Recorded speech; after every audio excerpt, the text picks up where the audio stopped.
The situation at universities across Cape Town have been calm both yesterday as well as today.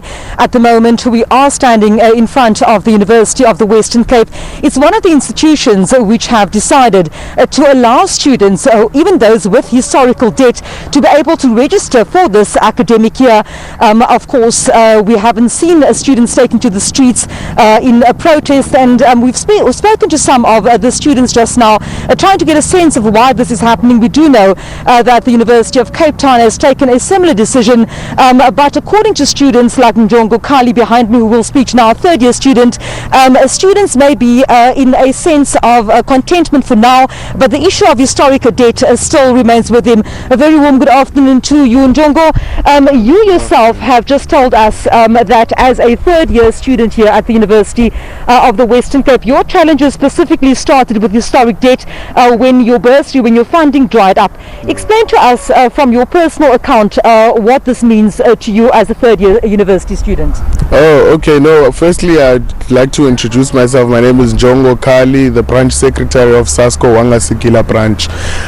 Personally, my experience has been the fact that historical debt has always been an impediment to my registration, because year in, year out, I have to first explain why I owe so much and either go into an arrangement to pay for my fees, or basically I will be left out in the dry if I do not have organizations such as SASCO or the SRC to fight for it, because I think myself and other students are within the missing middle students that are classified, and which SASCO nationally is calling for the government to actually clarify what is then going to happen. Let's have a plan for the missing middle, which are the students that are above the 350,000 threshold of NSFAS but still don't really afford to pay their fees.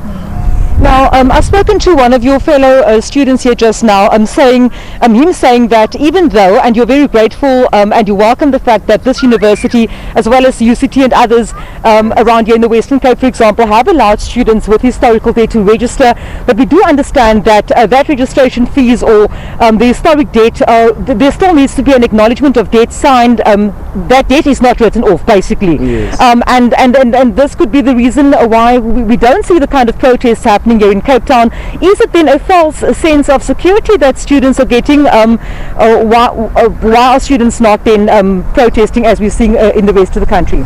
I think students are just happy to be inside university, and they're happy to have registered, and I'm not mindful of the fact that the historical debt is still an underlying issue within the institution. So as much as they have been allowed to register for free, but come June or around June, SCM, which is Student Credit Management, will still send them emails requesting that they pay their debt. So I think that is why the nationwide call for the shutdown results from that. Okay, we might be allowed to register for free, we might be given access, but once we're inside, we'll still have these impediments to our academic experience in the institution.